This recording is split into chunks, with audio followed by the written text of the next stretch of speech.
Good morning, paranormal community, and thank you for joining us for an hour earlier than, well, maybe 2 hours earlier than normal 2 hours earlier. Well, because yeah, I we don't know. lost an hour due to daylight savings time, and we're Right, on an hour earlier. right. So Something like that. I'll somebody worked the go with whatever you go with. somebody worked the math out for me. I want to Yeah, see your work. yeah. Figure out it's just too early. Let's just say that it's too It's too early. early. Yeah. Last night was 3:30. Well, this morning 3:30 a.m. I hit the bed, and Yeah. then 8 o'clock my alarm goes off, and I just kind of look around the room angrily, like, what the hell was that? So that's the mood I woke up in, and then I got a tribe of short people stabbing me in the spine this morning. So when you see me flinching and jumping, it's not because I got like I'm trying to hop or dance or anything. It's pain radiating from my back that's causing me to laugh instead of cry. Yeah, and So it's a as I good morning so far. It's great stuff. as I told you, I haven't even eaten yet today, and I already have heartburn. Yeah, that's that's it's that's a how roll, today's. baby. We're on a roll. That's right. That's okay because our role is going to take us right into the sea of golden happiness. That's right.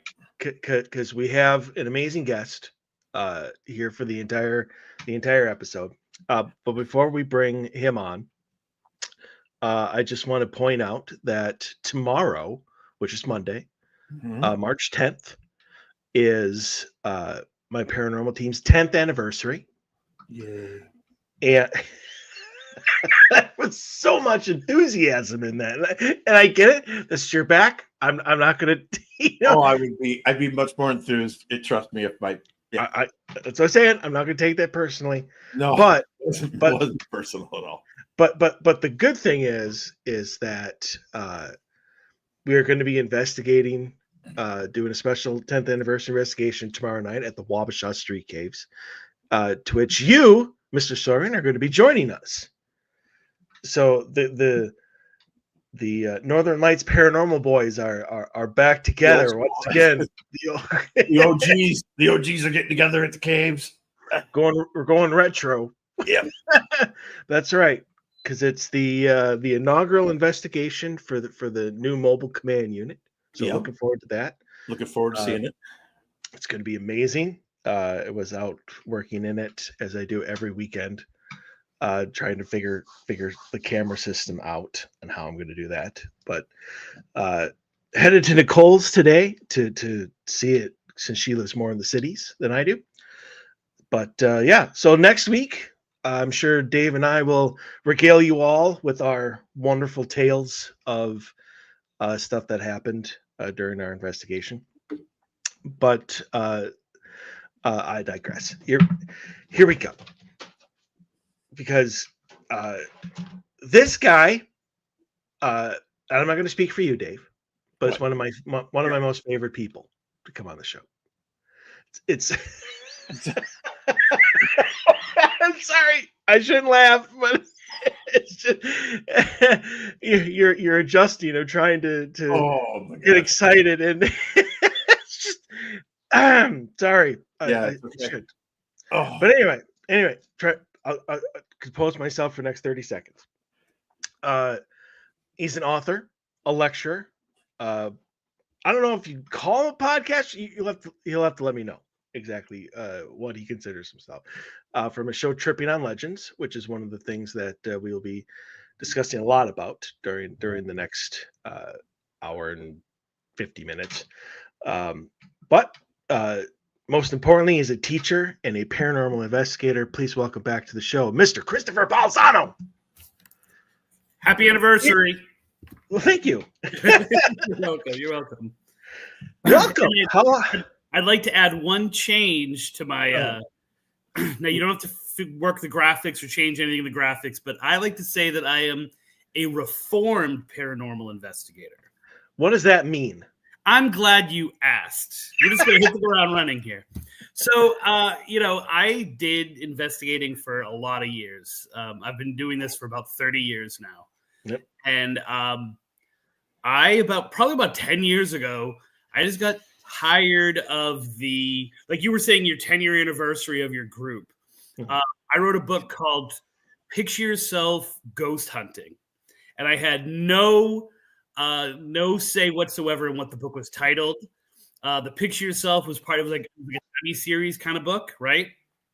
But the ghost hunting, I never ever called by. I called myself a paranormal investigator, but especially at that time, that was like the big buzzword, and so everyone loved it. And in doing that, probably part of like the taint of it was doing that. I really got into like groups and groups approach and the technical aspect of things. I followed it up with another book called Picture Yourself Capturing Ghosts on Film. Again, a very technical book. And about, I think it was 12 years ago today, after I wrote a book called Haunted Objects, I was brought up, I live in Florida now, I was brought back up to Massachusetts for a whole day of filming of a pilot. This was, I think, before Haunted Collector, of me and my co-author running around tracking down haunted objects and stuff like that. And it was a fun day. It was a really good stuff. I got back and I was like, I didn't get into this because I loved equipment. I got into this because I love a good ghost story. Like, I love that you're reading a story like as a kid, and it's a true ghost story, and there's that twist ending where they find out that the ghost is real, right? Like the person who they keep seeing is buried in their backyard, and there's a headstone with the name. And you go, oh my word, it's real. And I was like, how did I get so far? Because I jumped into things. I started my first website, Massachusetts Paranormal Crossroads, and all of a sudden people were calling me out to investigate. And so I did old school, and I kind of came with the technology, but it's like, that wasn't me. So I put everything aside. I put the investigator aside, and what I do now is called legend tripping. Mm-hmm. So hence the name Tripping on Legends. And what I do is I find the small ghost story told within a community. Like, oftentimes it helps to shape the personality of these communities, especially in small towns here in Florida that no one's heard of. I research the history. I research how the legend has changed. I try to connect it, like you were saying, on Tripping on Legends. I try to bring in, like, what other story is this like? And then I go and I experience the haunting the way that community says it's supposed to be done, or how that community says it kind of plays itself out. And it's all about experience over evidence. And so when I get back and I talk about the experience, I don't care if anyone believes that it happened, and I'm not trying to prove anything to everybody. I know ghosts exist. I'm pretty sure you guys know that ghosts exist. It's funny because when I was writing that Picture Yourself Ghost Hunting, I asked, and I'm not sure if I told you this story before, but I sent out these questionnaires to like 30, 40 investigators that I knew, right? And one of the questions was, why do you do this? And the overwhelming number of people said, I want to prove that I want to help people. I want to prove that ghosts are real. Those kind of responses. I asked, the very last question I asked was, what do you think will convince someone who doesn't believe that ghosts are real? Every single person, like 40 people, every single person said a personal experience. And you literally just said that you're doing all of this and lugging all that equipment and ignoring like your natural senses and relying on all this stuff to prove to people. And you just said you will never prove to anybody unless they experience it themselves. And it was that kind of, paradox that I was like, you know what? I don't care whether people believe anymore. I want to understand why a community tells a ghost story a certain way at a certain time, how it has evolved, and not try to prove or disprove anything, but just be in the moment. There you go. And I've had more paranormal experiences doing it that way than I ever did when I was an investigator. So I don't know how I feel about that, Chris. Go talk to me about it, my brother. So I need to collect myself now. All right. Well, while you're collecting yourself, I'm OG like you are, Chris. I don't use equipment. I use a recorder and I use my senses. And the recorder is just there for for me to listen to at a later time to see if I got a response to a specific question. But what I do is I do a ton of research, specific research on the location like you do. So I've got intelligent questions going in there that are relevant to the investigation. Right. I don't go in there and go, do you know who the president is? Do you know what year it is? Do you know all those? And I'm not knocking people who do it. I'm just saying I don't ask those kind of questions. I'll bring in like silver $50 and leave them on a mantelpiece or a shot of whiskey or a cigar. Yeah. Right. And I'll leave it there and I'll leave my recorder there and I'll say something to the effect of, I brought these here for you as something because I figured that you might like a cigar. I knew that you used to smoke a lot of cigars. You probably haven't had one in a while. I went and got you a cigar and I'll leave it there, put my recorder there and I'll leave the room and go somewhere else and talk about something else. And then I go back later and listen to that to see if I get footsteps or if I get a response, an intelligent response or whatever. Yeah. Our general rule. Now I am prepared for this interview. Right.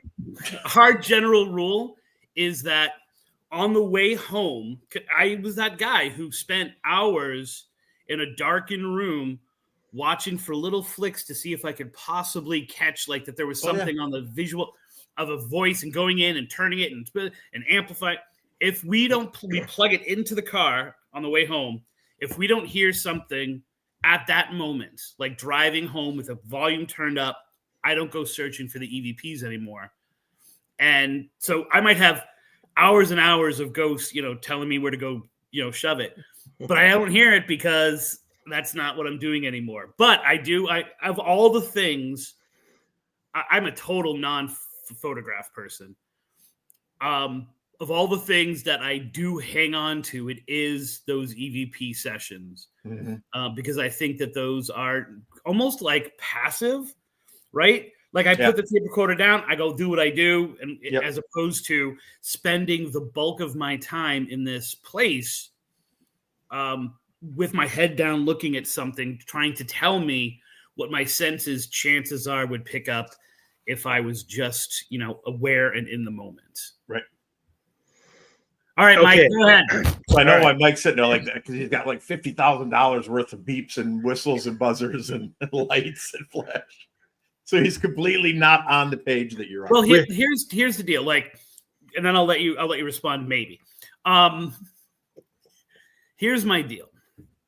The majority of people who rely heavily on equipment, I think, are addicted to the equipment aspect of things and the buying and supplying and going in there, and we deal with something that is not generally accepted. We deal with things that are the esoteric and they're out there and they deal with all these bigger questions of existence and all that kind of stuff. And the majority of people, regardless of what the surveys say, will go, oh, that's really cool, but not really believe you when you talk about things. But that part of them that has to believe, because it's like in the back of their head, does. We feel we need to do something solid, right? It justifies our own understanding and our stance on the paranormal if we can make it physical by having all this equipment. It doesn't necessarily help us as much as it does makes us feel like we're approaching with an air of authority. And this is most investigators. And that's not necessarily a put down. It's just like it makes it real and tangible in a world and in an environment that is not real and tangible most times. Okay. So I'm going to go back a couple minutes and defend my honor here. Keep in mind, I don't not consider investigating with equipment relevant. It's just not what I do. But go ahead. No. The thing I'm going to defend myself is against Dave and what he said. Because he said that I'm like addicted to the equipment. I didn't say you're addicted. I said you got about $50,000 worth of things that go beep boop and light up in the night. And my goal today was to get you two guys to fight, so I'm awesome. I'm golden. We're not fighting. No. But so here's my take on equipment and why I have so much. And that number, because of the trailer, is actually pretty accurate now. Yeah. when it comes to everything. I will say this: I like the FLIR. Like I can have fun with a FLIR in an investigation just because it's a different visual for me, and I like good because you're gonna get it tomorrow night because nobody else on my team wants to use it, including myself. But so here's because I agree with both of you when it comes to the senses, and when it comes to going in and I call it equipment light, where you might, if you have an equipment, it's like a K2 and that's it, or it along with the recorder and stuff like that. So, but here's my take on it. I don't go. I would love the experience. I would love to go, not have any equipment, but for me, that means that I'm not giving the spirit or whatever is present in that place every opportunity to try and interact. And so when I buy all these REM pods and I buy these K2s and I have these cameras that are all kinds of things, it's to make sure that I'm not leaving anything on the table. I'm not trying to bring this so it can take away my experiences. Yeah. But I'm trying to make sure that if anything happens, even this minuscule, like a blip on a K2, I somehow am able to do it, to capture it, to have some sort of, as you said, evidence that something else might be there. Whereas, because I guess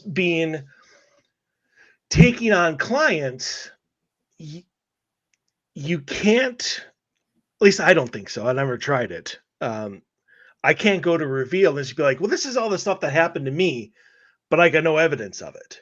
Like I can't do that as a team, as a team that's there to help people. You're in a different position, obviously. Yeah, I don't deal with clients, and I definitely never reveal, except for sometimes after the investigation.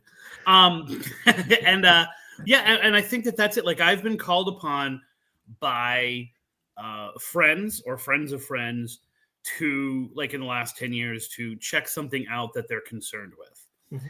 And when that's the case, now I'm in equipment mode, mm-hmm. But that's a very targeted thing because I am trying to, as you were saying, help a friend, and so that is something that I can then fall back on so that I can try to explain to them what is going on and potentially get something, which is very different than tracking down a ghostly legend, which happens on a bridge in some town that no one's ever heard of, which is what my passion is, if that makes sense. Mm-hmm.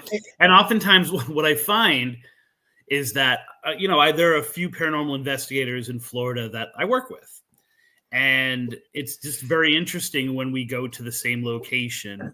We went to this amazing, it's called Indian Springs Cemetery, right behind a Walmart. Perfect, right? And it is one of the most active places. I've never gone there and not had something extraordinary happen, mm-hmm. Even during the day. And I went there with a friend of mine who, is a well-respected paranormal investigator in this area. And it was the first time we went there, and they were really focused on setting all this equipment up, which took an hour. Mm-hmm. Breaking it down, which took a half hour. So that's an hour and a half of experience lost, mm-hmm. like setting up, a little baby whose eyes blink when there's a ghost nearby. And then we were at a very specific grave. Now, part of this is a murder that involves this kind of like speakeasy sandwich shop from back in the early 1920s where there was a murder. And the amazing thing is the man, his name's Mac McGraw.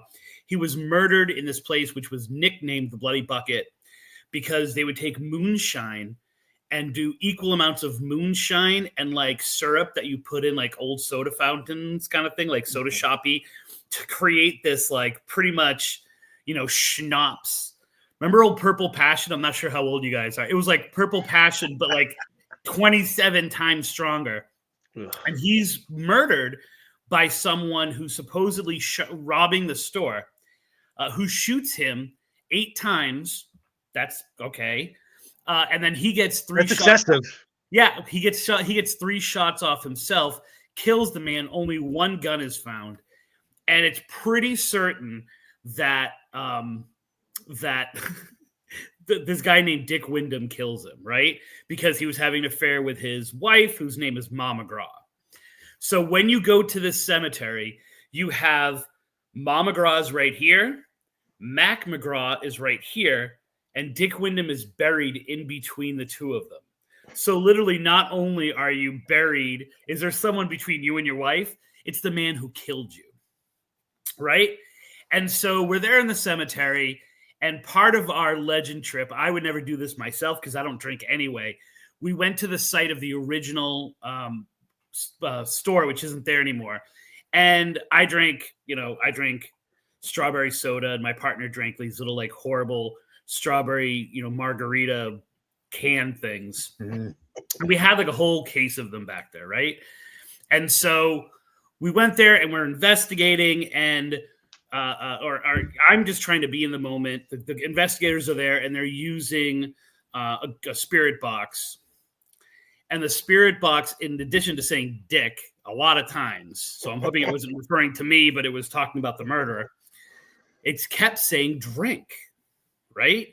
And it was enough that we went back into the car, and she came out, and it was crazy. It was like a frat party, because as she's drinking, the spirit box is going drink, drink, drink, drink. Like nothing I've ever heard. Like that repetition on a ghost box is unusual, right? Totally like, oh my word, this is really cool. This equipment has enhanced that experience.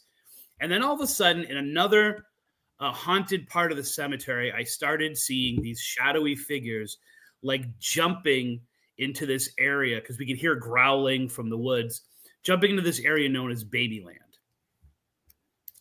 And I was like, let's go. We got to go. We got to go. Go. Because Babyland was one of the other places I wanted to look into, because it's a much better legend. And they were like, well, we can't. Well, why not? We're not finished our grid yet. Dude, there are literally these people. I can see them jumping over the fence into this area known as Babyland, and you're not finished your grid. Well, if we want to do it right, we've got to do this, this, and this before. And I was like, you guys are fine. Have as much as you want to drink. Enjoy your box. Enjoy your blinking eye, baby. I'm following the shadow people. And that was kind of a real, essential part of that break, and the difference between. It was amazing. It was in the moment. And yet, when the time came, it was like, you got to ditch that stuff and follow, what's going on. And if you have that ability to adapt and to move, but I never want to be constrained because the science is not telling me that something is active, when I'm literally looking at something in a place that has that story behind it. I gotta go and experience that. Man, I'm not that rigid. Holy crap! Well, so I'm sure we've talked about puck wedgies before. Yes. Yep. So, just the name is entertaining, isn't it though? It is just a beautiful little name. Little guys standing around under the streetlights. Oh. My son was talking to a friend of his on the phone in the car yesterday, and he's like, they were talking about what's that River Monsters show? What is that called? Yeah.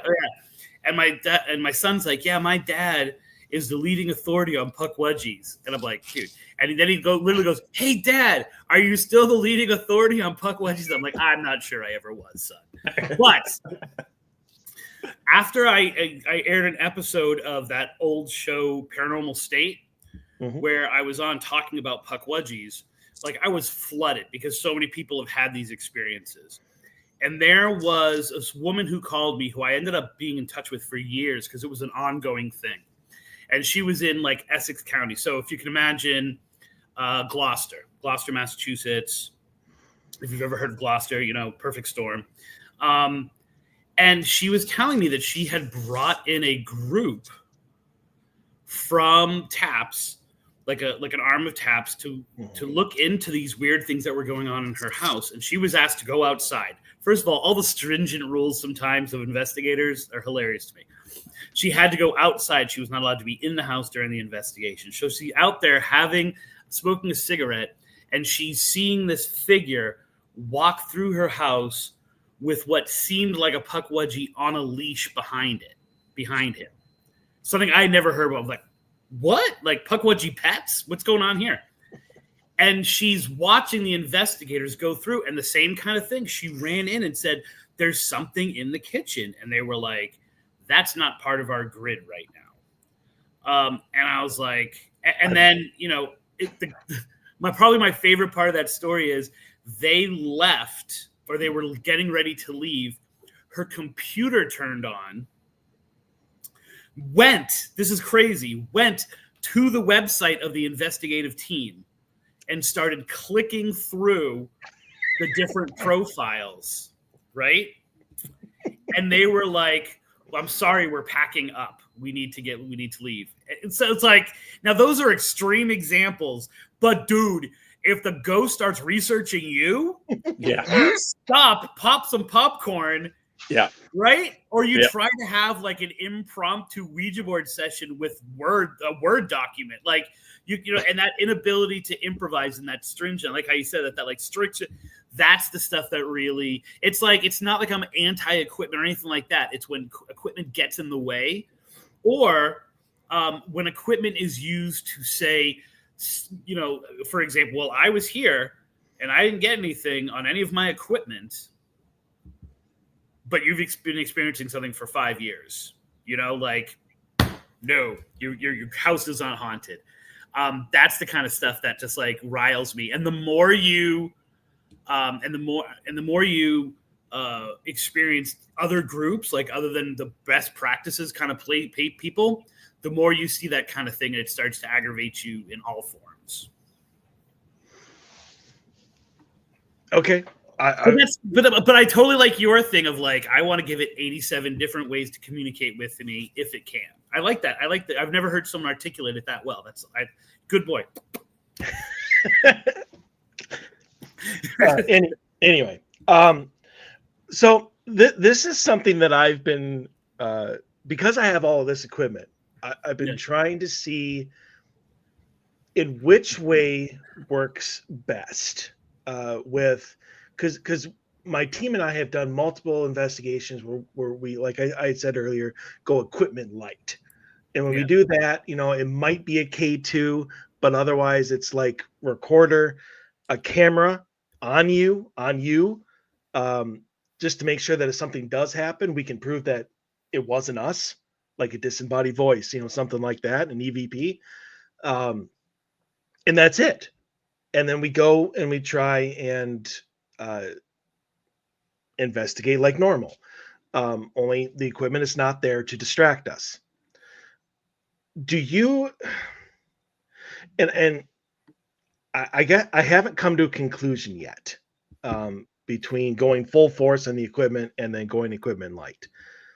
Do you think, because you've done it both ways, that equipment is not so much a distraction to you, but that that spirits are more willing to interact with you if your equipment is not there?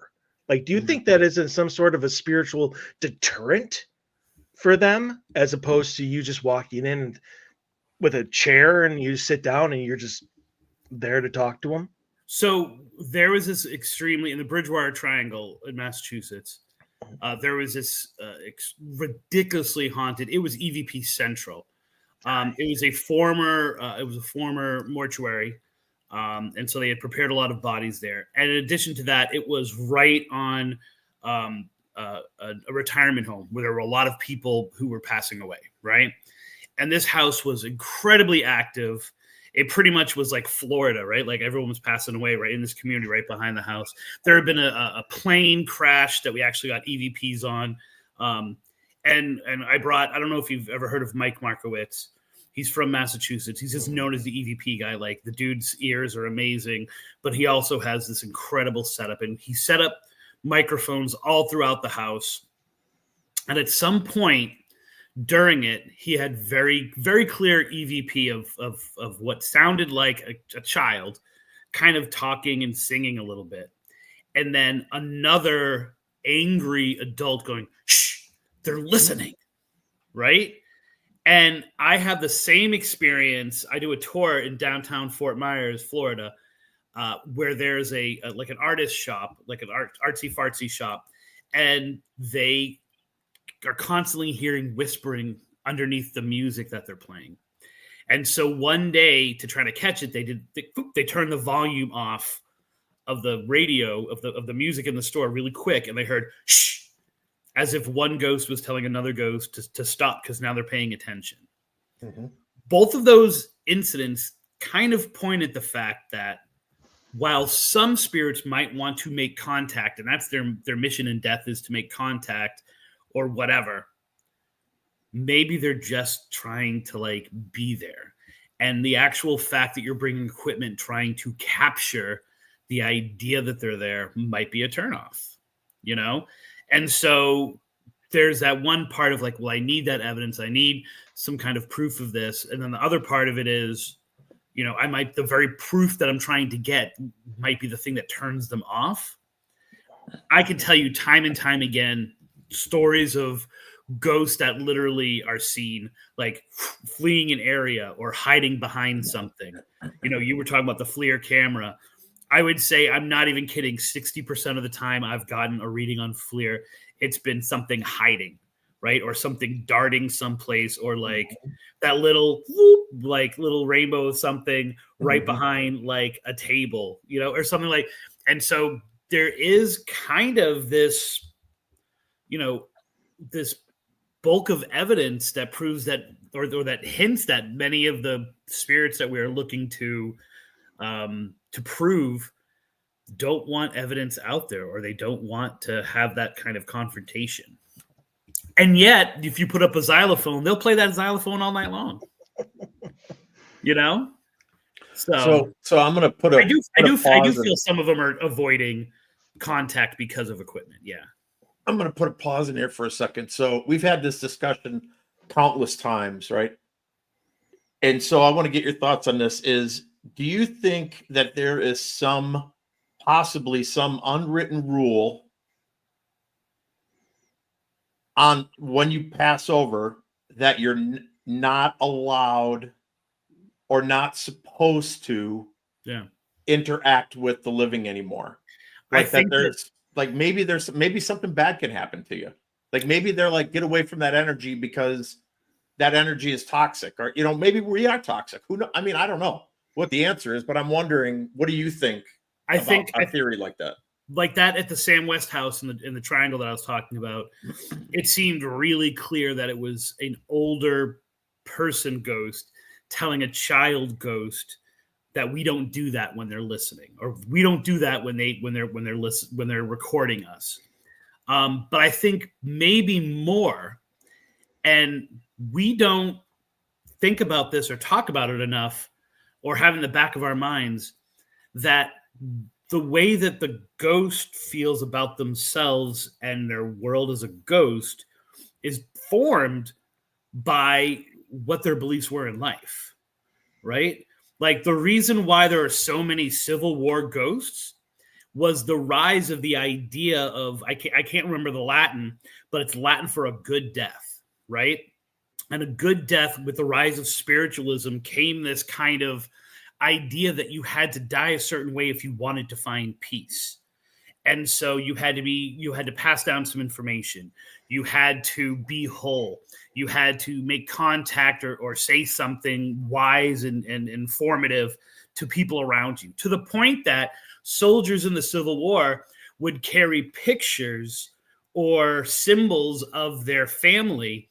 And if they were shot, if you were a Union soldier, a Confederate might even search your pockets, not to rob you, but to surround you with these things so that your soul would find peace in this idea called a perfect death.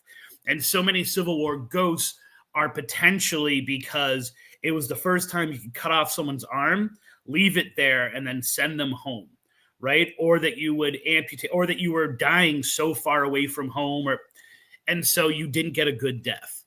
So if we are, as ghosts, bound by what we believed when we were alive, if you believe that you have unfinished business, you're going to stick around, potentially, right? If you believe that, well, I've had a good life, if you believe, hell, there is no afterlife, you might just dissolve into nothingness, right?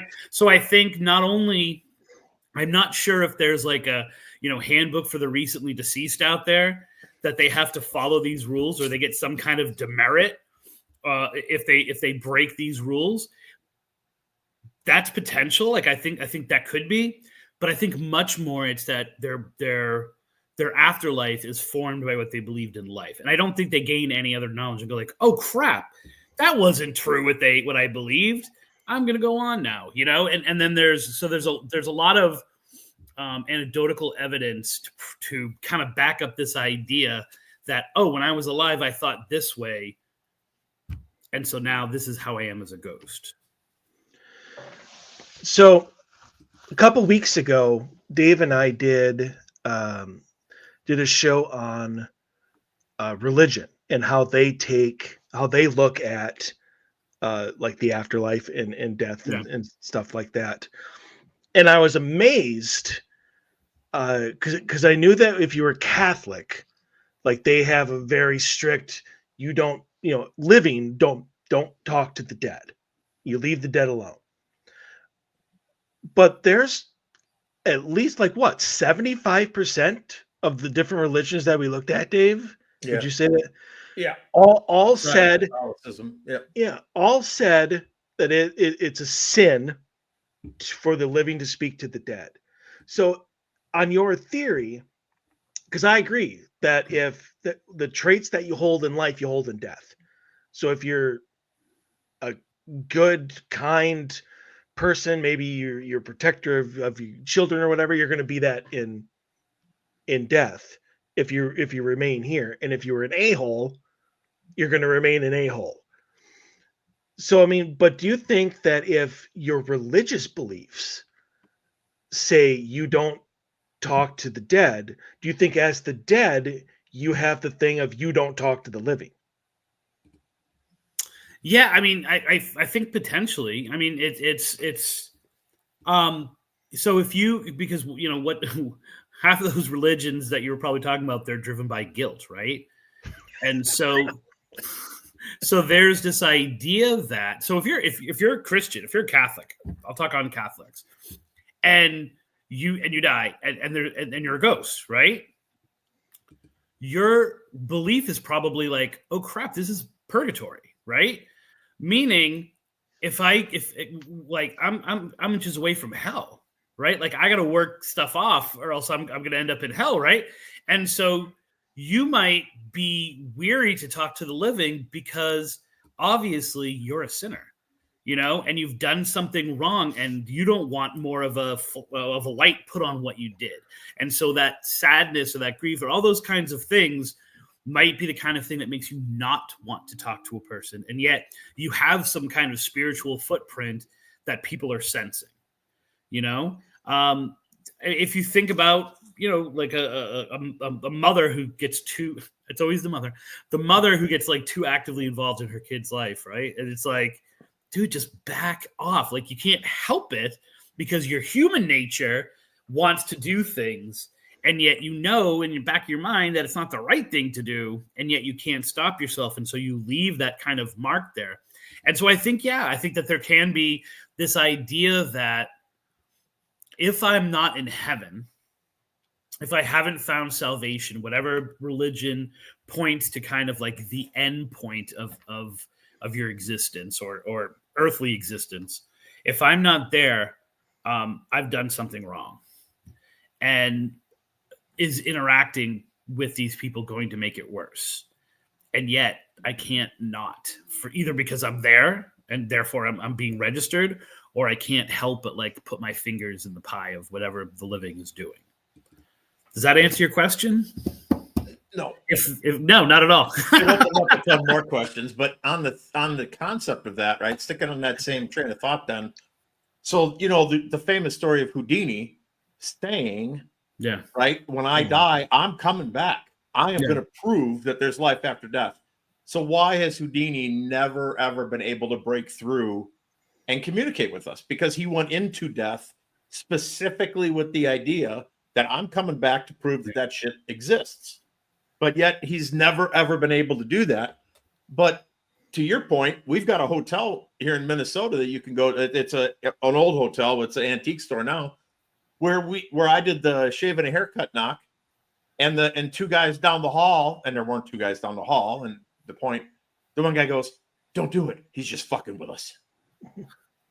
Right. And that's clear as day on the EVP. So, I mean, they were there one room away in the doorway listening to me. And I hear the guy saying, "Don't do it. Don't interact with him. He's just fucking with us." So what does that mean? Right. Like I'm an English teacher, as you guys know. Yeah. And I teach the hardest kids in the school to teach, and I teach freshmen, so they're already dips. And I often feel they come into my class every day not wanting to be entertained, not wanting to work, and not wanting to learn anything, which is totally mind-blowing. Like, you're here, learn something, right? Mm-hmm. They hate to admit when I say something funny and they laugh, or they hate to admit that we were reading a story and they leaned forward a little bit because it was interesting or something like that. And so you have to allow for the idea that you can be granted something, given something that you are totally opposed to doing. I am going to stay here no matter what. Houdini might have gotten there and been like, "Oh, wow. This peace thing, this moving on thing is actually kind of nice," right? Or maybe not even have a say in it, just completely enveloped. Like, now we're talking about what happens after you die, which none of us really know because there are so many different stories we get in our EVPs or from psychics and things like that. And so there is no definitive answer. It seems to be somewhat based on what you think in life.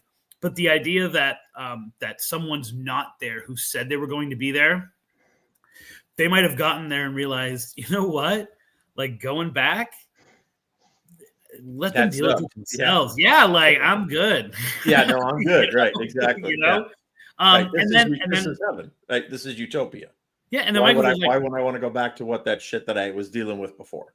To what you were talking about earlier, Michael. Maybe he just can't communicate in the way that we've traditionally set up for him to come back on Halloween and talk to us with, And so maybe he's like, "Hello, I'm here." And for one reason or another, we're not getting it. So it could be either of those. And then, of course, if you really want your mind blown, maybe there's like what you were saying about some unwritten rules. Maybe someone's like, "Dude, if you came back exactly how you said you were going to, you're going to bust this whole thing wide open. We're not going to allow you." Some other spiritual force. So any of those could be the combination of it, And he's like waving his arms, about to talk. Get over there, Houdini. Right. Don't make us put the straitjacket on you. Oh, wait a minute, that won't work. Yeah, right.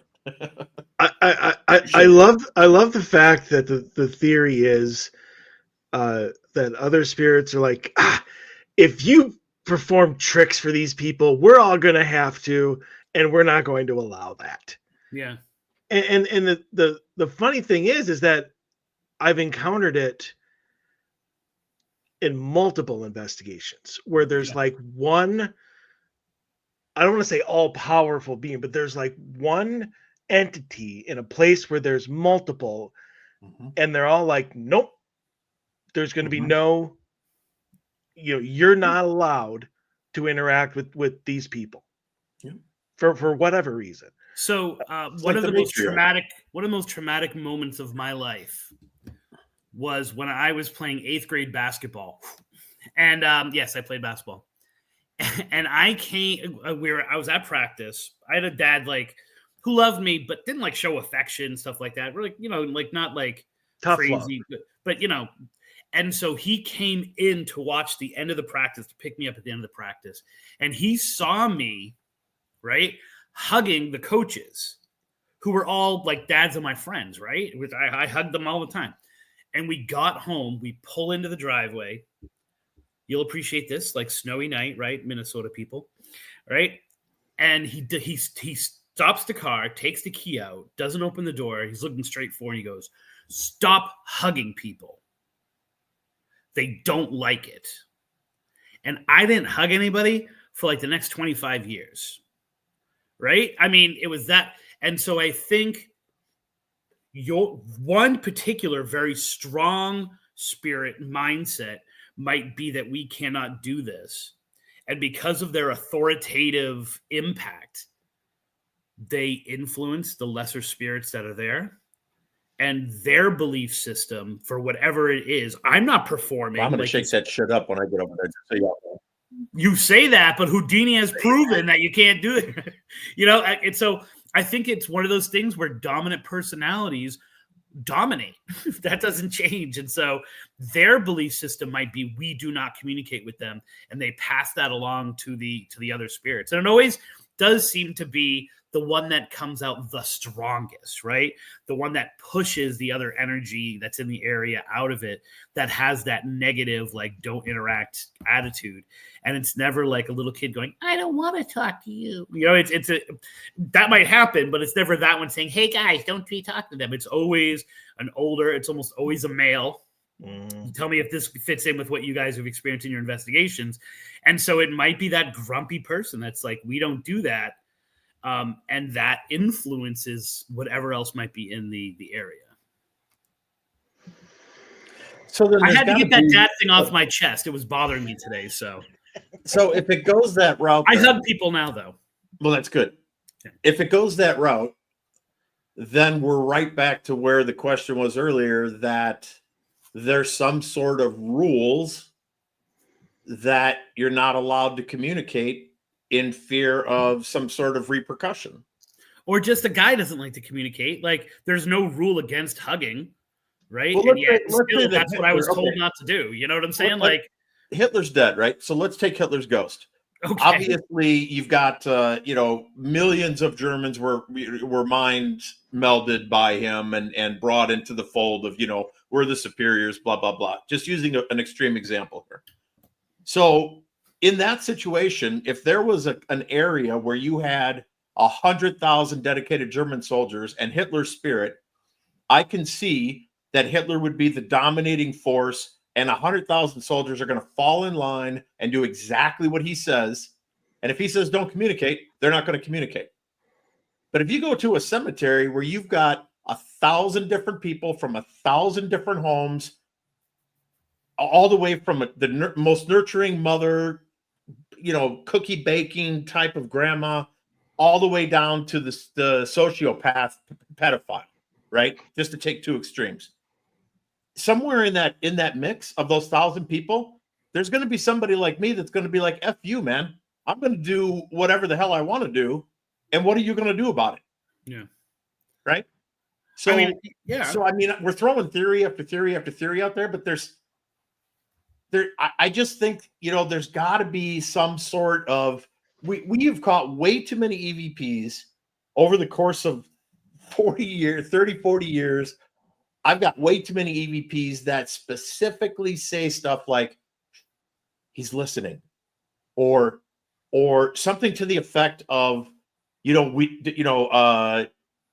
go by the door, because there's a REM pod right by the door. So the EVP makes total sense. Yeah. Right? Don't go by that door. Well, you're not going to go by that door because then the REM pod's going to go off. So they're telling the other spirits, don't let them know we're here. And then we're accidentally catching that stuff, even though it's not an accident to us, because when you've been doing it long enough, you kind of strategically know where to place recorders as you're walking through a house, because they're going to be following you or scattering to the sides. They're not going to be confrontational in your face unless it's the kind of case I like. But they're so far and few in between where you get a confrontational spirit that you just play the game of strategically placing your stuff. But it just seems to me that there just has to be something on the other side that says we're not going to communicate, because, man, if there wasn't, we should be having full-blown conversations nonstop all the time when we go out. Yeah, but keep in mind that there are those people. The reason why we maybe have those conversations, and maybe even the reason why that we have those dominant forces that tell us not to do something, is because they have the screw you personality that's there, and the screw you personality is the one that's talking, or the one that's saying we're supposed to be communicating, and I'm not going to do it. I'm not playing that game. So yeah, I like that idea. That's why I always said, to what you were saying. When I was investigator mode, like you go into the location already filming. Like if you don't set up your equipment, like how many times has that been setting up and taking down your equipment was when you got the most evidence, right? Absolutely. Because there was a curiosity or there was a please don't leave kind of situation. Absolutely. I'm not fully bought into the idea of there being like official rules and stuff like that. But I think that it might be more of personal rules. Like I do not think that we're supposed to be talking to them, but it could go either way. We're talking the folklore of investigating and the folklore of the afterlife, which is really fun to play around in. But there is no way for us to get it, because even if someone were to say, "I'm a ghost, sit down, I'm going to have a whole conversation with you about this and what those rules are," we wouldn't trust it, right? In terms of the Hitler thing, I'm hoping, like, if you've ever seen the movie Ghost, like, just a whole bunch of black things came and took him someplace. So that's why his personality is not hanging around. So yeah, that'd be a good thing. Yeah, I think it's, and the idea is that we keep having these kinds of conversations, that, investigation or legend tripping is not done in a vacuum. Because what I was finding, in the wake of the television shows, was that a lot of people wanted to do the investigating and they wanted to use the terminology and they wanted the equipment, but then there was no conversation about what all of this meant. It was just accumulating all this data, kind of like that, the famous phrase of, collecting diamonds on a deserted island in the hopes that you might get saved.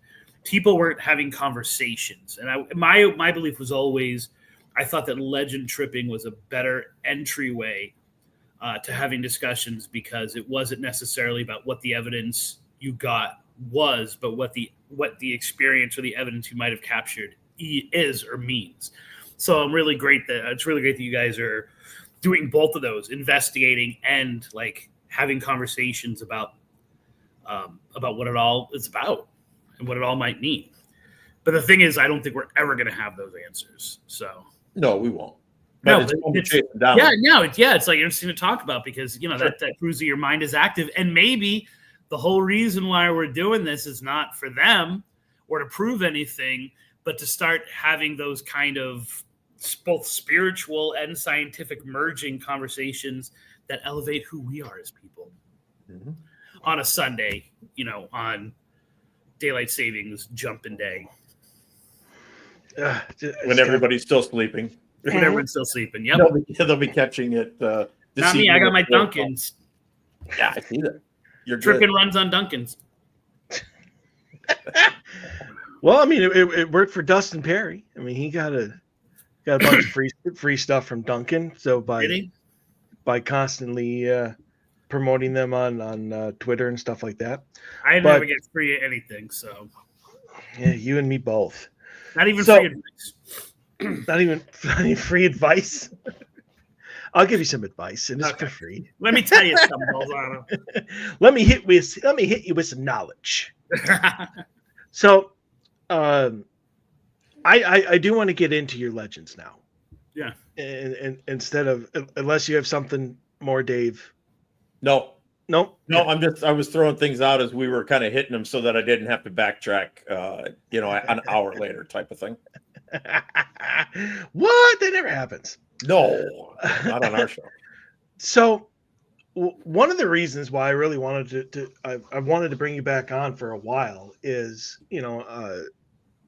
I check Facebook once or twice a day or whatever, when you're sitting on the toilet, and I've been seeing a bunch of posts by you about all these legends that you're doing since the last time that you were on the show. And a lot of them have been like, well, that sounds really fat. I even went to try to look for them, but like they were all gone, or I wasn't on the right page or something. They were so engaging, you forgot all about them. Got it. No, I didn't forget. I didn't forget. But it has been a while. I'm just kidding. but I wanted the specific, be like, tell me about this specific legend Yeah. or whatever, because they were all very, very interesting to me. And I'm like, I never looked at them because I was like, I'm going to bring Chris on and I'm going to have him explain this to me. And here you are, and now I can't find them. And I can't find any. Well, I'm sorry.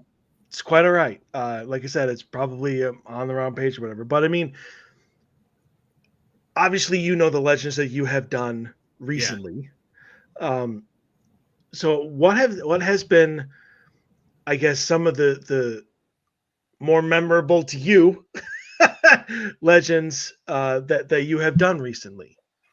I think that I was knee deep in Southwest Florida. I live in Southwest Florida because I was writing a book about them.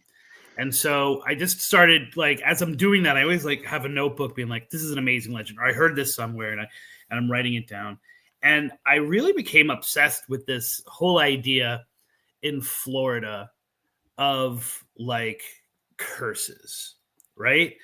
I mean, they seem to be, they could be the unified theory of the paranormal and supernatural, right? Because we have these places, we mentioned the Bridgewater Triangle, and there's other places that have like more things going on than anywhere else. And when that kind of thing happens, you have to look at, why is it this area? Is it this area because of some kind of geographical, like whether it's stones or whether it's water, or is it something that has to do with like the belief systems of the people and you can play around in those, and people who aren't believers in, like stone tape theory won't acknowledge the fact that if there are certain environmental conditions, you're more likely to have a ghost, or you're more likely to, if the Irish believe in fairies, the Germans believe in ghosts, right? And so maybe it's the Catholic thing you were talking about.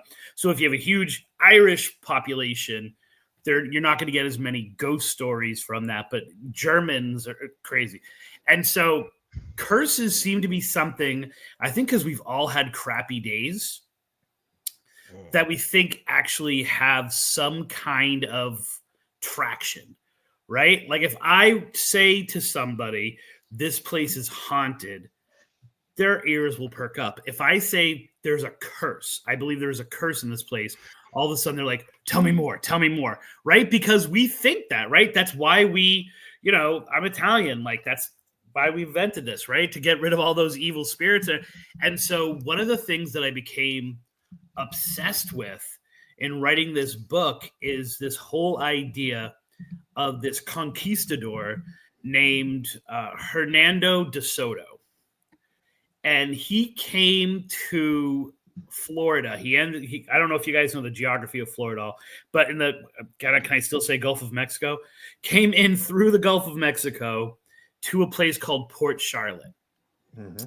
Everywhere this guy put his footprint down, he basically went up the peninsula of Florida, conquering as he went, right? He in 1539, he lands, and by the time he's dead, like only like 4 or 5 years later, he's destroyed entire Native American populations, right? He has set the tone.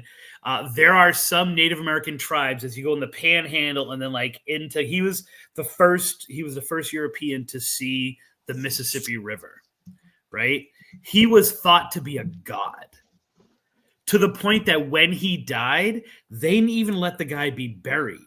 They put him on a boat, set it on fire on the Mississippi River, and didn't tell anyone the guy had died for like weeks later, because if you're a god, you can't die, right? I started noticing in Florida that all of the places that this guy is associated with were haunted, and more haunted than all these other places around it, right? So he's making his way up Florida, and he comes to the tribe that was in that area, and then most of Florida, most of like central Florida, so think like Orlando, was a tribe called the Timucua, right? Now, Timucua is probably not really their names. Like, they were different tribes, but the Spanish who were coming in were like, oh, these people all sound the same. They must be. It's like someone going to Europe and thinking Spanish and Italian sound the same, so they just must all be the same people. Mm-hmm. And so he comes up, and he is not only extremely violent and cunning in like a really serial killer kind of way, but he's also very seductive. And these people, half because they think he's a god and half because he's just so articulate, let them into their camps, even though they're hearing from all of these interpreters and people who escaped, like, do not trust this guy. And he seduces the tribe and then massacres them, right? So he gets up near this place called Live Oak. And they know, like, they're not stupid. This part of the tribe, they know he's not a god. But they're nervous to, like, get engaged with him. And so they're like, okay, whatever. And so they're pretending that they're just letting the Spanish hang out there. The Spanish are, like, pretending, oh, we're just having, like, basically both sides know this isn't going to end well. But they're both arming themselves like a Cold War against it until finally DeSoto's like, all right, we're ready. And they basically slaughter the entire tribe, right? I mean, we're talking thousands and thousands of people. And they are there, and the leaders, because it's all these different factions, gather in this one place, and they're hiding out. And DeSoto won't go in because it's all swampy. It's called the Battle of the Ponds. Like, that's how wet this thing is. Finally, DeSoto says, listen, that's perfectly fine. If you guys surrender, we will stop here. We're satisfied with what we've conquered. And they're like, we don't believe him at all, but we're not, like, we have no position. The least we can do is just surrender and hope for, some kind of resolution to this. DeSoto then massacres all of these leaders. And we're talking, it was like 40 leaders. He just slaughters all of them. The last one that he does puts a curse on him. Right? He's dead a year later. Okay, so did the curse work? He's dead a year later. That Live Oak place, they tried for 100 years, 200 years to settle it and never get settled, right? It's kind of like, if you know about, like, you guys was near Wisconsin, like Doveland, Wisconsin, like these settlements that, like, just vanish, right? Like, they tried it, random fires burn it out. And we're not talking like there are natives in the trees hiding and then set on fire. Just mysteriously happens. Florida becomes a state, and they decide that they're going to make this Live Oak place potentially the capital, right? They send a party down to this Live Oak place to kind of scout it and see if it'll be good for the state capital. They can't find it. They wander around in the woods for 10 days trying to find this place that's down the street, and every time they get close, it vanishes, and they have to change direction. They're never able to find it. Every settlement until like 100 years ago, they tried to put on this curse place where he did the curse, completely failed, right? But then I track the name of anything in this area, anything in Florida, especially southern Florida, that is named DeSoto, fails, right? Or has more paranormal activity than anywhere else. So they build a Fort DeSoto. They build this huge military base in what is now Hernando County. So Hernando County, Fort DeSoto. They can't get any well water. They build this entire fort, and they can't get into the well water because as soon as they start digging, they hit phosphorus mines. They have to abandon the fort altogether. Marion County. So one of the major books I'm working on, there are two counties that are separated by a body of water called the Withlacoochee River, right? The Withlacoochee is the most deadliest spot, or the deadliest spot in Florida. So many people die on this river that they don't go into it. Like, if you're from the area, you don't go swimming anywhere near it, right? Like, it's that deadly. On one side is Sutner County, and on the other side is Hernando County. The geography is identical. right? Sumter County, they don't talk about ghosts. Like, you have to dig to get into a ghost story. Hernando County, ghost story after ghost story after ghost story after ghost story. By the way, how did it get the name Hernando County? It was originally called Benton County, after the person who signed the Armed Orders Act, which basically meant, like, if you go to these places in Florida and you say you're going to settle and have guns with you, so if there's a war against the Seminoles, you can fight. They were given huge tracts of land, right? So they're like, let's name it after him. That's why we're settling here. And then they're like, oh, wait a minute. He doesn't like slavery. Let's change it to Hernando County. I mean, like, this is like the atmosphere that I'm talking about. That whole area of Florida at one time was called DeSoto County, right? All of those places are ridiculously more haunted than the towns and the counties that are right outside there. Fort DeSoto itself. Now, this is a little bit of an older legend. So they remake another Fort DeSoto in Tampa. I can say Tampa. Everyone at least knows Tampa.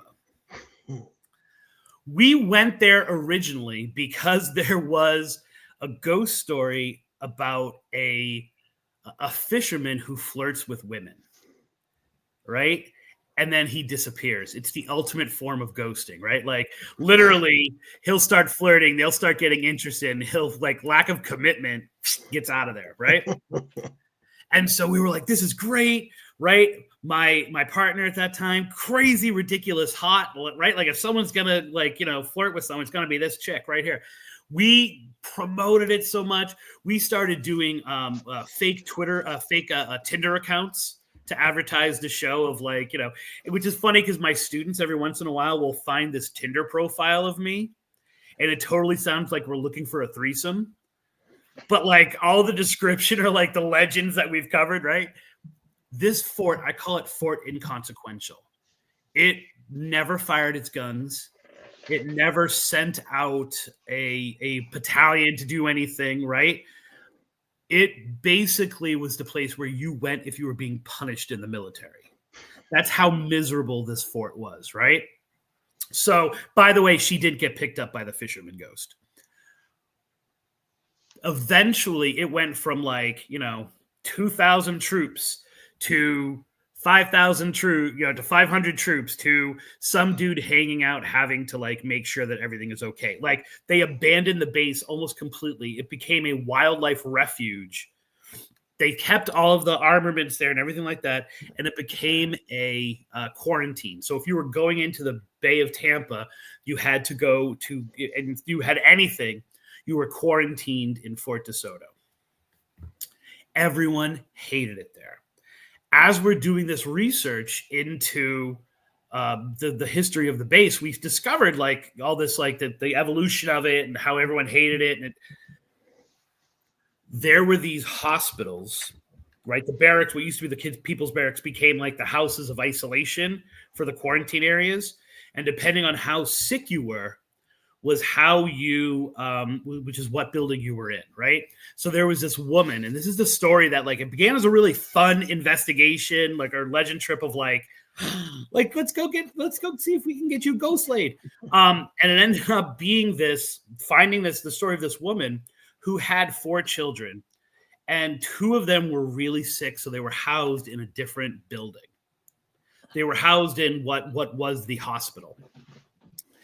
And she would sneak out of she couldn't go into the building, but she would sneak out of her barracks, walk the grounds because she wasn't that sick, and she would go to the hospital. And someone had given her son, like, a hard rubber ball. And so she would pound on the wall, and then she would take her hand away, and you would hear him with the rubber ball, the dump, the dump, the dump, like, hitting against the wall, basically saying, like, I'm here, Mom, and I love you. Right? He dies much before her. She dies. Her ghost is still in that area. Her ghost is seen walking along the ruins of all of these buildings, crying her eyes out.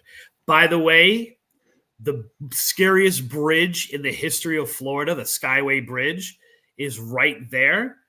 If you are at Fort DeSoto, at what used to be the hospital, and you look to the Skyway Bridge, people consistently see ghosts jumping off of the bridge and then disappearing before they hit the water, right? When that Skyway Bridge collapsed because it was hit by a boat, they took, as they're fishing the dead bodies out of the water, they kept them in the basement of this hospital, right? It wasn't even like a morgue. It was just like a place where they were storing these dead bodies fished out of Tampa Bay. So a lot of tragedy in this one location. When we went there that night, I was with my partner, and she was an empath, but she was also very inexperienced in investigating, which was kind of the dynamic of the show. She had a tape recorder, and her EVP sessions, like you were talking about earlier, like leaving it someplace, her EVP sessions would just that she would talk. And especially female spirits loved just to talk to her. She just had a way about her. And she would just talk. And so she's walking around it's just a foundation now, walking around this foundation. And she's just talking. And she says, I know your story. And I'm a mother of 3 daughters. I know your pain. I know what you're going through. It sucks. We're driving home. Like I said, plug it in. And we're listening. And she's talking. And she's like, I'm a mother of 3 daughters. I know your pain. And clear as day, over the speakers of the car, you hear, no, you don't. No, you don't. She left the show shortly after that, right? And not because she was scared, but because it was extremely real. And it was like all of a sudden now we're dealing with pain and suffering, and I'm touching that pain and suffering, and as an empath, I can't do that, right? So as part of this work that I've been doing in the book, we've gone back there. Like I've gone back there with my kids to see if the kids will play with my children. We've gone back there trying to, in whatever way possible, set her free, and yet every single time we go, there's this just extreme sadness. And I don't know if the sadness is from us just knowing the story and having that experience of that EVP, or whether we're still feeling like the impression that's on it, So that's one of the legends that I've been obsessed with lately, is trying to find some resolution. Because legends, you don't find resolutions to, right? Like the woman's on the bridge, you're there to document that the woman comes on the bridge. Like there's no like, let this, this woman who dumps her children off into the water from the bridge, let me release her into the universe and have her look at the light. You're documenting that it's there, and you're telling her story and maybe encountering her. I think that Fort DeSoto ghost is the only one that I've tried to actively connect with and try to have them pass on. And I don't know if it's worked. So have you ever tried to consult like a therapist? Or no, not for you. Not for me. All right. No, not for you. And but to because we as investigators, especially when you get to go back to places multiple times, you start to understand what they're there for or why they're there. It seems to be that this motherly spirit obviously is in the trenches of deep sorrow and grief over the loss of her children. So do you think that it might help, and this is just in general, but for you specifically for this case, talk to like a grief counselor or something like that, to be like, how do I connect and try to help somebody who is going through this instead of going just as we are. I would say I'm always hesitant that, because how are you going to be perceived going to a person who is of science, right? But of all the sciences, they might be the most understanding to the fact that this stuff exists. I will say that I've consulted books on grief and sorrow and like how to kind of like deal with people who are going things. But I've never actually consulted a therapist, but that would be a really interesting idea. Like I've gone there like if I'm it's like it's like that one, for example, I thought like, how would I connect with her? And I did research on how to speak to someone and work with someone through grief. I also have a minor in psychology myself. But I've never thought to consult someone smarter than me. I like that idea. I'm marking that down. I'm stealing that from you. I love the fact that I've never consulted anybody that was smarter than me. I don't want to ruin the impression that I am the smartest one. So. So, do you think maybe for this particular case, Yeah, that maybe one of the things that hinders you the most is the fact that you're a male? I mean, have you ever thought that maybe bringing like an actual female psychologist who's at least open-minded enough to be like, here's the deal, you're not actually talking to a living person, but I need you to try and do a session as if you were. I like that idea. I know that I've had a lot of young ladies want to go out with me to Fort DeSoto, and it just never has materialized. So I'm totally hip on that idea. So like I said, I do a tour through downtown Fort Myers, right? And there's this one location where there was a potential serial killer who was active in this, essentially a brothel. It's called the Hotel Greystone. And he killed like upwards of 15 women. Now, the wall that's right there, if you put your hand to the wall, it's Florida. Over the summer, I started really noticing this. It is like sometimes ice cold, right? And some people are like, well, it's a wind tunnel, the sun doesn't hit it. And I'm like, okay, it's 83 degrees out. Like, this should not be that cold. But what I noticed is women feel the cold and men don't, right? So in the hotel, when there was this team that went to investigate, and they did this whole investigation there, they basically split up into two teams. One was the males of the group, and the other was the females of the group, including a psychic. They're investigating the entire hotel, and they're on the second floor. The guys are going room by room by room. They get to what's essentially a bathroom, like two hotel rooms that are connected by a bathroom. They go into the bathroom. Not much is going on. They're getting little hits on their equipment, and they kind of go through the front. The women's group, they're going through the same area, and they're feeling like pressure on their chest, right? And then they start to feel the pressure more and more and more and more. Then they go into into that hotel room. It's almost as if someone's like, they can barely breathe. They open up the door of the bathroom, and the entire bathroom is covered in blood. The men had just been there. They didn't see anything, right? It's kind of like I always say to the group that, have you ever seen It, where the kids can see the blood, but the adults can't? It's kind of like that, right?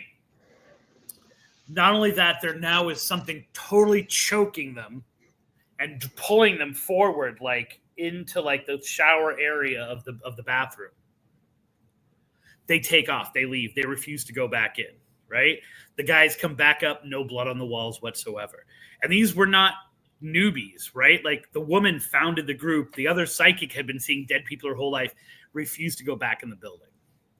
What I tell people on the tour, because it's happened time and time and time and time again, women taking pictures of the outside, men get females in the two hotel rooms. They get females looking down at them. Women get a picture of a guy in the bathroom staring down at them, grinning. I totally think ghosts interact differently based on the situation and based on male or female and stuff like that. So with that logic, I really should go back to Fort DeSoto with a female, because this woman reached out to my old partner, like, was more than happy to. I've always tried to connect with my kids, who are now older, even as we've been there. but I think it might be interesting to bring a woman out there too, especially a woman who might have a background in psychology. I know one of those. There you go. You're welcome. Texting her right now. Oh, wait, she literally just texted me. Woo! That's crazy. I'm not even kidding you. The woman I was just referring to just texted me. Was it like, can we go out to DeSoto? No, it was a little sexier than that, but we're gonna put that aside for now. That's a good call. This is a family-friendly show, kind of. No visuals, so sorry. Oh, she didn't send you any photos with it? No, and I don't know. I didn't open it up. I don't want to be distracted. I understand. Dave, you got anything? Because I've kind of been hogging. No, I think the male female thing is interesting because we talked about this for years and years and years. It's different groups experience different things, and I think it has to do with the chemistry of the energy of the individuals. Mm-hmm. So in the situation you were just describing, you've got a bunch of males going in there. You've got a male who's a predator who already hunted there, and you've got these other males coming in, and that male's probably there. And to some of the guys, he's probably like, hey, guess what I did, man? And to some of the other guys, he's probably a little standoffish because he doesn't want to be in an accusational type of thing. But the women coming in, he probably sees every single woman the exact same way, right? He doesn't see different women in different hierarchy levels. He sees women as disposable in his eyes, right? Yeah. And so when you've got a group of just ladies coming in there, irregardless of their background, I mean, I think you could probably take the psychic medium, you could take the lady with the experience, and you could take two people who don't even believe in the paranormal and send them in there. And I think that they're going to walk out of there wondering why they had the pressure on their chest. They might not get the full experience of seeing the blood and getting choked out type of thing, but they might feel the pressure on their chest, which if that's ever happened to you, you know immediately that something's not right. Right. I mean, when you walk into a room and everything's great, and then next thing it feels like you're like somebody just grabbed your lungs and compressed 40% of the air out of your body instantaneously, you know that either you're having a heart attack or there's something in the room that's influencing your chemistry of your body while you're there, and they don't like you being there, and that's their way of showing you that. When we approach it, we actually come down this really beautiful but creepy looking alleyway. We're approaching the hotel from the back. Okay. And in that, it's a bar, right? There's a bar here. There's a bar here. These are essentially like they're not abandoned buildings because they're being developed, but they look like abandoned buildings. Like the guy is restoring them, and it's costing like a fortune, so he can only do like a little bit at a time. But the alleyway itself, people are drinking there, from between the two bars. And there's a staircase that goes up, like almost like a fire escape. And now it's condemned, but we used to do the tour on the stairs, like telling that part of the story from the stairs. I've never gotten a feeling there. I've never felt threatened there. I've never felt like sadness or like a dark thing. I don't generally get feelings anyway. All the female tour guides get totally creeped out in that area. And there was one time that they got a picture of the tour guide when they used to do it from the stairs, and she's on the stairs, and there's literally a man, because they think it's someone who's at one of the Air Force bases, a man in full uniform coming up from behind her like this. And it's the picture, which of course is lost, right? The picture is clear as day that there's someone in a uniform behind her looking like he's about to grab her. But I have experienced this. On the tour, there is, and I'm obsessed with this story because I just think it's crazy. There is the first school in Fort Myers. It's called the Gwynn Institute, built in 1911. And it absolutely does not look like a school. It looks like an insane asylum, which, let's face it, schools are anyway, right?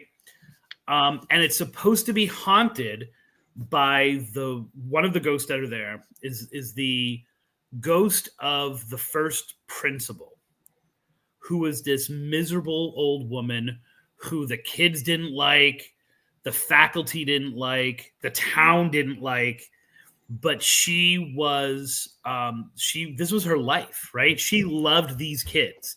She loved her job. She thought it was like a calling from God, maybe even.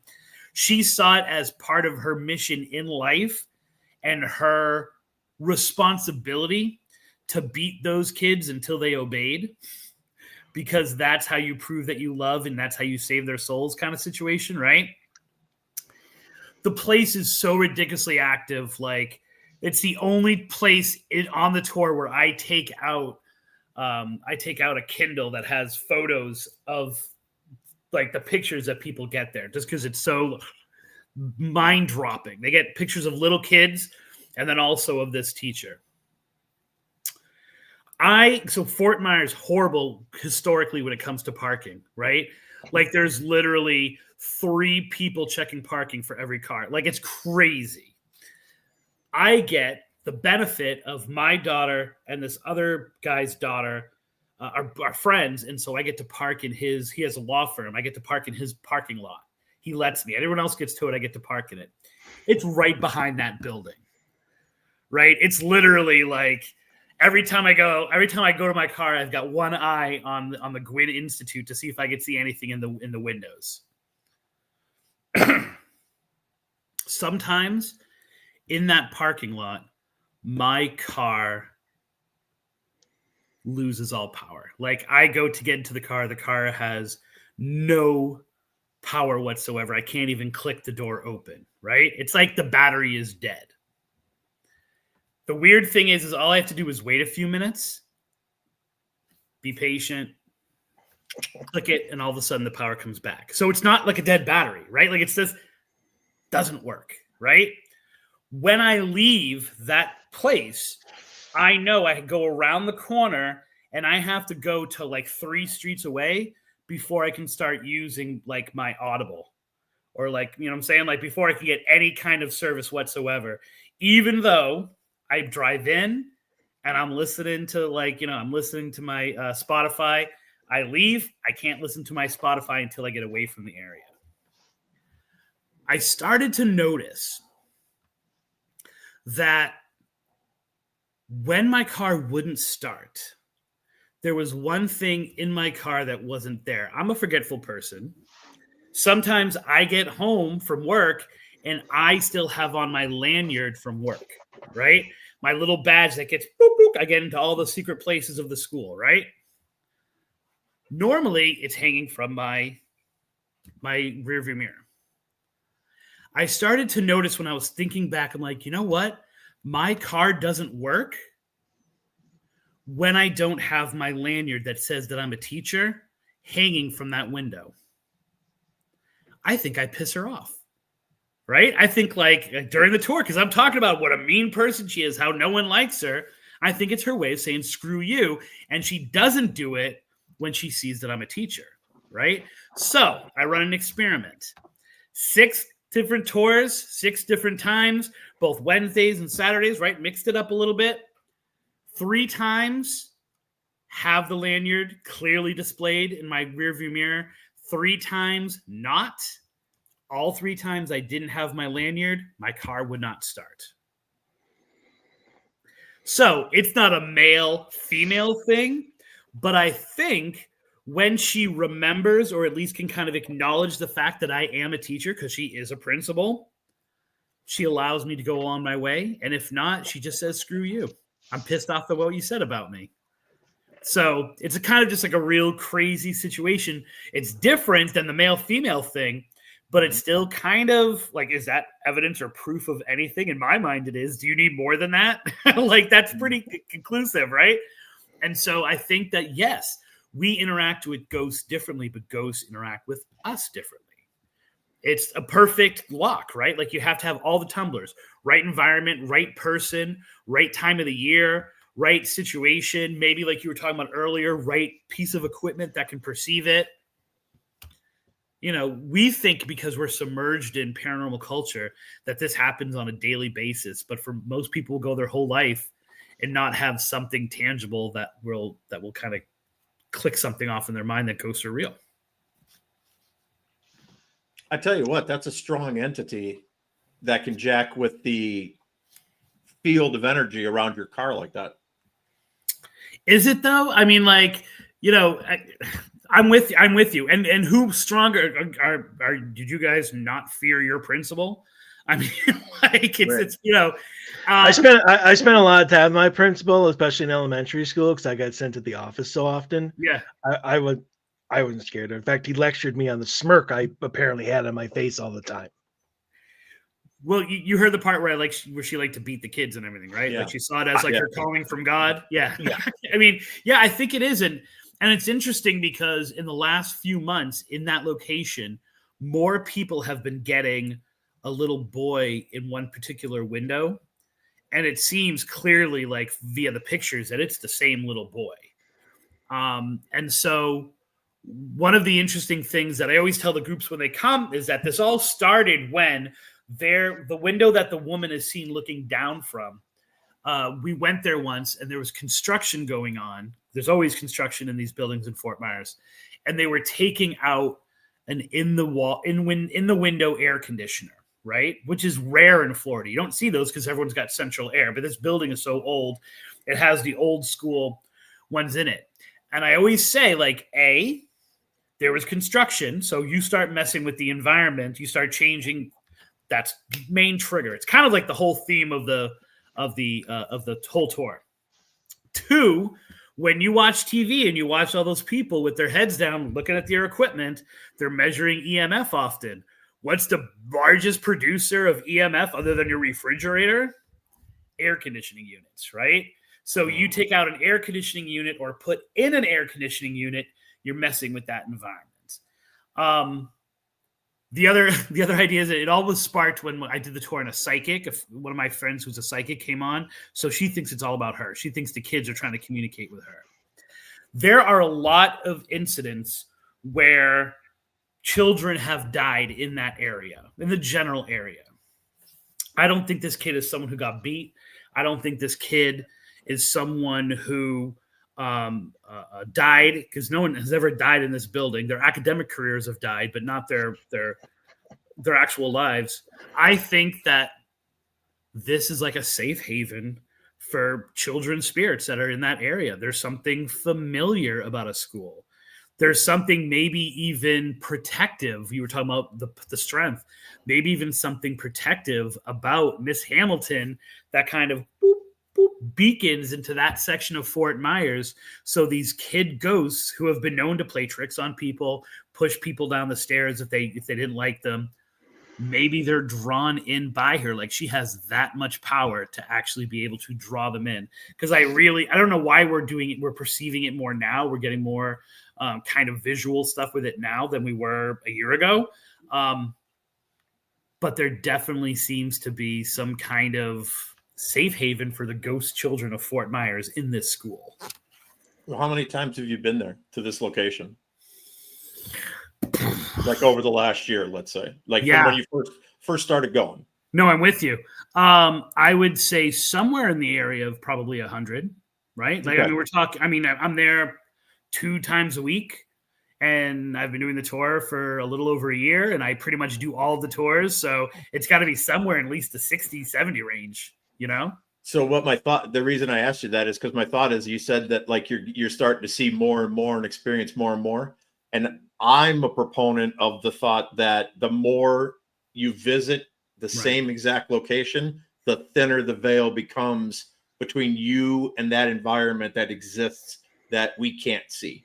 Yeah, that's a comfort level. Yeah, maybe maybe not. Maybe it's just the thinning of the veil because your energies are starting to wear that wall away. Well, that's why I always frequently. And one of the other things is I always do a legend trip. I try to do the legend trip during the day, and then I try to do it at the time that the community says is when you're supposed to do whatever it is, right? And I do it during the day to get a handle on the environment, so that when I go there, because it's usually at night you go there, I know where everything is, so I'm not surprised by it.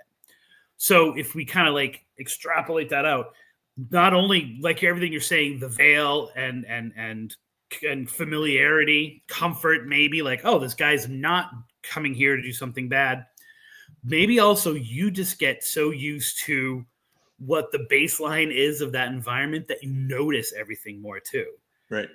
Like if you're constantly, if you walk into, oh my word, you walk into a new house, it's this. By the third time, you're not even noticing the furniture anymore because you're used to it. So it might be a combination of all those things. But I'm a total proponent in the activity. Like the 12th time I went to the Lizzie Borden house was so much more active than the first time that I went. And was it just that whatever is in that house was bored that day, or was like on vacation, or was it that there was a familiarity and therefore it was like more likely to reach out to me? It's more likely to reach out to me because that's been proven time and time again in different locations. Right. I've experienced it, and Mike has experienced it. The more frequently you go to the same place, the better the activity becomes. You get better equality EVPs, more intelligent responses. You get more, I get more spidey sense moments. That's what I call, like I get the tingling butterflies in my belly, like something is in the room with me that wasn't there 5 seconds ago. The atmosphere just changed somehow. And as in my investigator days, I always demanded that I walk what's going on with no equipment whatsoever the very first time. Yeah. And the first time that I get the story of the people who live there, if it's that kind of place, no equipment whatsoever. And then I come in with the equipment afterwards. Do I miss an opportunity to maybe connect by not doing it that first time? Maybe, but the idea was always, I want to know the environment 100%. I want there to be that familiarity because I know that in theory, I'm not coming back here one more time after this. I'm going to come back here 2 or 3 more times at least to try to give you a full picture of what's going on. There's plenty of time for equipment. Right. Well, it's a way when I investigate and when Mike and I first started investigating, that's what we always met with the client, no equipment whatsoever, just a sit down meet and greet in the house. Let's talk about what's happening. Let's just take a walk through the house and see what is going on. And then when we came back in for the first half hour, I would just walk through a house, maybe first hour, just sit and just absorb the environment before I ever worried about even asking a question sometimes. Yeah. I wouldn't do anything. Sometimes I would put a recorder down going, and sometimes I got EVPs like, what's he doing? Because they would wonder what the hell I'm doing because I'm not in there asking any questions. Right. And they don't know who I am, and I'm just sitting in the house. So who the hell is this guy? And you're pretty creepy to begin with, so I can understand that. Right. Yeah. No, totally. I'm a very, very firm believer, and I sometimes wonder because the activity on the tour, which I'm there all the time at these locations, it cycles through. There's sometimes when one spot is extremely active for like 3 or 4 weeks, and then there'll be nothing there, and then on the tour, like all these crazy things will happen in this one location for about a month, and then that will kind of go away. And I wonder whether it has to do with not only familiarity, but kind of like, all right, like, we're done now. You know what I'm saying? Like, whatever is there is kind of like has its own cycles. And so the multiple times also is you catching it at different times of the day, different times of the year. And so you have the best chance of like clicking those tumblers on that key. Yep. So I would agree. So which is why it's really aggravating to have those groups that were like, I was there for 3 hours and I didn't get anything. So it's totally not haunted. Gosh, that's the most asinine thing I've ever seen coming out of an investigation of. I don't know if I'm just not knee deep in that culture anymore. It seems to not be those hit and run investigators seem to not be as prevalent as they once were. At the height of the popularity of the television shows and the like. So I don't know. You guys are probably much more. Are people still like that? Or are there still a lot of groups that are like that nowadays? I don't follow groups, to be honest with you. I don't pay attention to that at all. I gotcha. I'm not influenced by the social media TV crowd of the paranormal at all in any way, shape, or form. It has nothing to do with me. I'm obsessed with it to some degree because I think of, because I like to think of myself as a folklorist first. Yeah. And the way people investigate and investigator attitudes have changed the needle of the paranormal world and maybe even the ghosts themselves. And so I love to look at what people are doing, but I look at it as like I'm investigating them. I'm investigating the investigators more. It's like, that's crazy. Like I've seen all of the equipment and approaches like have their rise and falls and stuff like that. And I just love to study that kind of thing. So I am active on the social media watching people and what they're saying. Don't think I'm stalking you guys or anything like that. I'm just saying in general, like I like that. I think that, yeah, and I think that someone who's not trying to prove that ghosts are real or trying to help anyone really in life, I can have that perspective because I like telling the stories of investigators as much as I like telling the stories of the ghosts sometimes. You know, it's just like, right. Okay, so I'm gonna kind of switch gears here because we got less than 20 minutes left, and I this is something that I really want to talk to you about because you get around to so many different places, and you do all this research and whatnot. So one of the theories that so far nobody's agreed with me on, so we'll see what you say.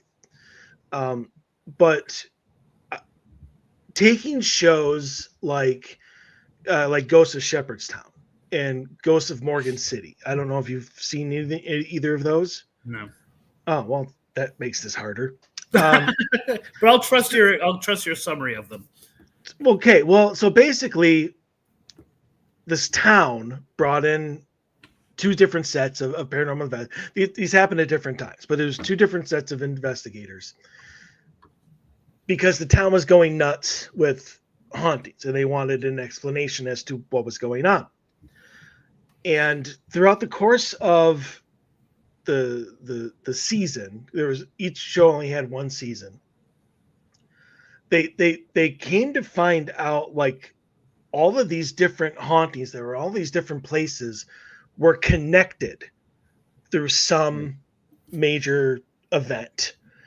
And well, in the case of Ghost of Shepherdstown, there was a demon they were dealing with that was like sending out like these bringing up all, well, not emissaries, but it was taking like spirits that were already there and like jacking them up to be more active or whatever, like adrenaline shots.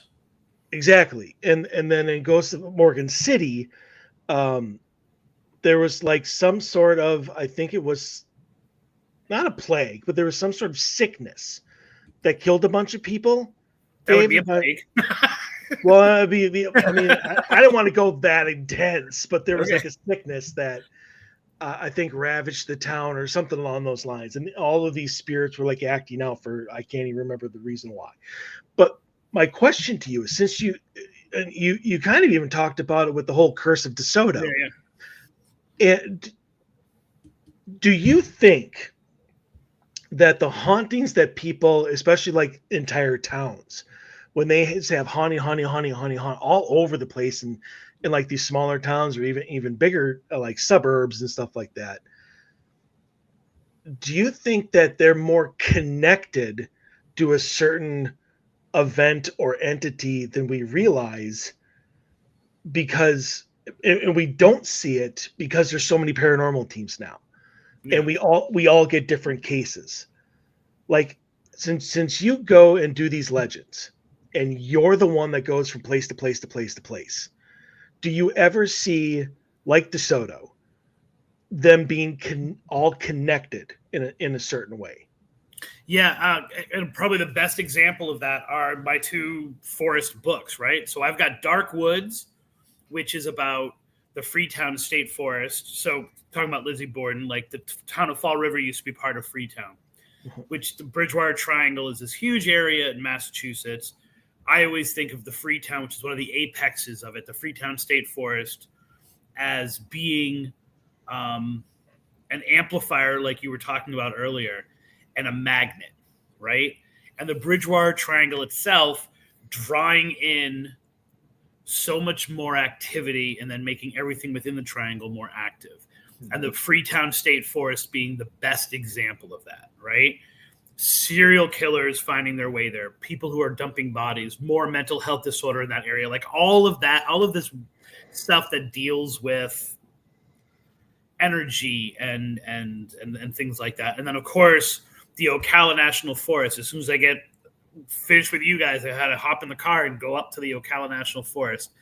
And because I am the perpetual outsider, right? I have a fear of commitment. So, you know, I always end up doing things that are like hours away from me. So I'm going to be driving, the 3 hours, and I'm going to be going right into the heart of the Ocala today. So I've got that outsider perspective. I see it, right? I see it. The people that are experiencing it, and the teams that are doing investigations up there, they're hitting on these spots, right? They're hitting on these things, and every investigator has their favorite place and has their favorite thing they want to go to. I'm from the outside, and I'm like, you guys don't see, man. It's just like that stuff is happening all over this one area. And then you get outside that area, and there's a drop in activity. And there's a drop in the type of activity. And I think that there are those spots that 100% are more active. I'm not ready to say, like you were saying, like there's a demon that does it. And I think that the majority of those kind of things are created by whatever is in control of those areas, right? So the Bridgewater Triangle, classically, and I was accused of this, and I'm like, dude, have you even read any of my stuff or like listened to me talk? What's known as the King Philip's War happened in the Bridgewater Triangle, which was essentially the English fighting the Wampanoags who were in that area. And especially now, the perspective of being down here in Florida, the English were not massacreists by nature, right? Like we can look back at history and we can say like, the English did some pretty bad things to the Native Americans. Nothing like the Spanish. The Spanish didn't even try diplomacy. They just started killing people on their way to find gold in the Fountain of Youth, right? So this King Philip's War, which is known as like the worst per capita of the people who were here, like the worst war in the history of the United States, even before it was the United States. Wampanoags burning villages, killing children, killing women. English burning villages. Like, I mean, we're talking like war crime after war crime after war crime, what we would consider it. And some people say that is why this Bridgewater Triangle exists. Like whatever that was poked such a hole in the universe and dimensions that it caused the darkness of that Bridgewater Triangle. And I'm like, what are you kidding me? That's a symptom of it, right? Like English were not known to like, let's go massacre a village. They were like, no, let me tell you about Jesus, right? Like, like that's how they conquered, was through economics and then through religion. And if that didn't get you, then there was the violence. The English were not acting the way that they normally do. The Wampanoags weren't acting the way they normally do. They seemed to be under some kind of possession, right? As if there was an outside influence making them do things that they wouldn't normally do. So almost always when I, from my outsider's perspective, look in on this stuff, you find that the same areas have a history of tragedy, a history of bad things happening. And almost always you can leap back 50 years and find the same kind of thing. Kind of like, Pennywise visiting the town every 26 years or whatever it is. Or because we're dealing with the Ocala, Jeepers Creepers, which was shot in the Ocala, coming back every 24 years, right? And so these places are constantly visited by it. And oftentimes people don't have that perspective because they love their favorite haunted location in there. And they don't have that like above it perspective. And that's always kind of, in a way, what I look for. So I guess you could say, do I find it because I look for it all the time? And so I'm always seeing connections and things. Am I perpetually the guy with the cork board with all of the red arrows going all over the place and all the yarn? I don't think so. I might try to put a handle on myself, but I do see a lot of that stuff. And I think that we as people who try to touch the paranormal and the supernatural need to kind of have that perspective. So we'll be like, what else is going on here? Can this be connected to? I totally agree with the whole get away and bring in the fresh set of eyes. Yeah. But I agree more with the fact that Jeepers Creepers, absolutely phenomenal. That's when I first saw that movie the very first time, I'm like, I'm a big horror movie guy, but I'm like, what a fresh idea of this creature, right? Yeah. And just, it just, the characters were phenomenal. The black lady, the psychic who saw the whole thing coming and is trying to warn everybody throwing her out the door. I don't think Michael agrees with you. He's hiding his face like this. Right. But he would rather watch Glee than watch Jeepers Creepers. So I would actually. We're on two different wavelengths when it comes to movies. Yeah, so what most people don't realize is that Jeepers Creepers is based on a real case. I would like to go to that church with the body shoot. Church doesn't exist. Church doesn't exist anymore. Oh, they built it for. No. It was so many people. So many people were going there and being like, Jeepers Creepers, woo! That the town, people from the town mysteriously burnt it to the ground. But that's okay because people have just replaced it with a church down the road, and now they're bothering that church. So there was a man who Dennis, I'm going to say Dennis O'Hare, but that's his name. I can't remember, Dennis something, who essentially on Easter was beating his wife in front of his kids as they were opening their Easter baskets, dragged her out of the house, took her to a local church, murdered her, and was dumping her in the well on the church's ground. When these people coming back from another church service, Easter service, saw him, he hopped into his car and he started following them down the road, honking the horn, trying to run them off the road until no cell phones. This is 1990, until they peered off the road like this. And he's like, I better escape rather than trying to follow them. And he was caught a few years later because he appeared on America's Most Wanted. No, Unsolved Mysteries. He appeared on Unsolved Mysteries, and some guy in Texas was like, that guy's in the motel room right over there. Police were called, and the guy ended up killing himself rather than being taken alive. And it's also one of my favorite legend trips because that road that you see in the opening shot, watch the movie again. It's Fred Flintstone. It's the same 2-mile stretch of road. And there's a high school that's right there, and they had to move the shooting location slightly away because the writer and director of Jeepers Creepers actually had just gotten out of jail where he was serving time for sexual assault on teenagers and videotaping it. And so they had to move away from the high school because he couldn't be within a certain restraining order. Yeah. And that road, that stretch of road, Tiger Trail Road, is so ridiculously haunted and has such great legends that you're going to have me on again and do another hour just on Jeepers Creepers.